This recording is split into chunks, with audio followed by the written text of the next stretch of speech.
오늘날 한국의 부동산 문제는 단순한 경제 현상을 넘어 역사적 맥락 속에서 이해해야 합니다. 조선시대 토지 제도부터 현대 아파트 시장까지 토지 소유와 주거 형태의 변화가 어떻게 현재의 부동산 구조를 형성했는지 탐구해 보겠습니다.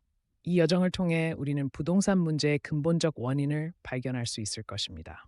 조선시대에는 과전법과 직전법을 통해 국가와 양반 계층이 토지를 독점했습니다.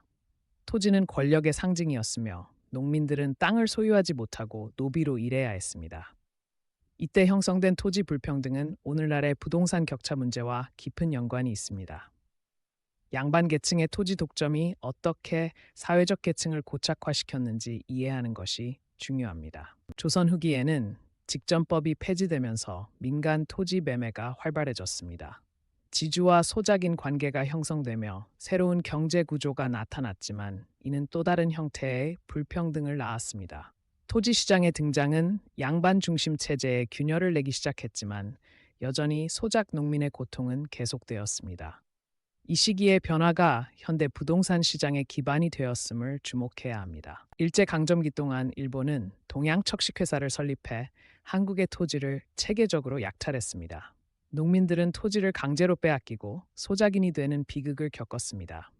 이 시기의 토지 수탈은 한국 사회의 경제적 기반을 송두리째 흔들었으며 해방 후 농지 개혁의 필요성을 더욱 절실하게 만들었습니다. 식민지 정책이 남긴 상처는 오늘날까지도 영향을 미치고 있습니다. 해방 후 실시된 농지 개혁은 지주 계층을 몰락시키고 자작 농민을 양성하는 혁명적 변화였습니다.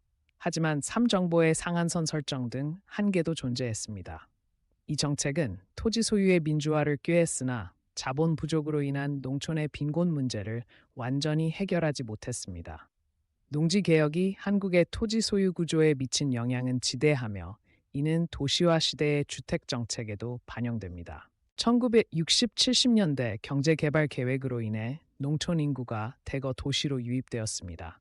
이에 따라 서울은 급격히 확장되었고 최초의 아파트 단지들이 건설되기 시작했습니다. 그러나 주택 수요를 따라가지 못해 판자촌이 형성되는 등 새로운 주거 문제가 발생했습니다. 이 시기는 한국 주거 문화가 전통적인 한옥에서 현대적 아파트로 전환하는 중요한 분기점이었습니다. 1980년대는 택지 분양제가 도입되며 아파트가 중산층의 주요 주거 형태로 자리 잡은 시기입니다. 531 주택 공급 계획 아래 대량의 아파트가 건설되었고 분양권 투기 현상이 처음 나타나기 시작했습니다. 아파트는 단순한 거주 공간을 넘어 사회적 지위의 상징이 되었으며 이는 현대 한국인의 주택 인식에 결정적 영향을 미쳤습니다. 분양제도의 도입이 어떻게 투기 문화의 싹을 틔웠는지 주목할 필요가 있습니다. 1990년대에는 재개발과 재건축 사업이 활발해지며 부동산 투기가 본격화되었습니다. 아파트 단지의 고급화가 진행되면서 주택 가격이 급등하기 시작했고 부동산은 중요한 재테크 수단으로 인식되기 시작했습니다. 금융 자유화의 영향으로 투자 자본이 부동산 시장으로 유입되면서 문제는 더욱 심화되었습니다. 이 시기에 형성된 투기 문화가 오늘날의 부동산 시장 구조에 깊은 영향을 미쳤음을 이해해야 합니다. 2000년대 이후 한국의 부동산 시장은 전세, 월세 위기와 청년 주거 불안 등 심각한 문제에 직면했습니다. 정부의 규제 정책, 종합부동산세 등이 오히려 가격 상승을 부추기는 역효과를 낳기도 했습니다.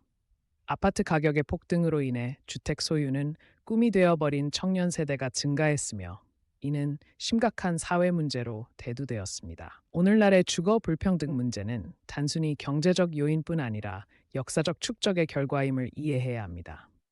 조선시대의 토지 불평등부터 현대의 아파트 투기까지 한국 부동산의 역사는 끊임없는 순환과 반복의 과정이었습니다.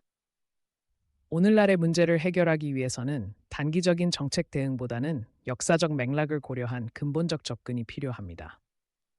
토지와 주거가 인간의 기본적 권리임을 인식하고 지속 가능한 부동산 시스템을 구축해야 할 시점입니다. 역사가 주는 교훈을 통해 더 공정한 미래를 설계해 나가야 합니다.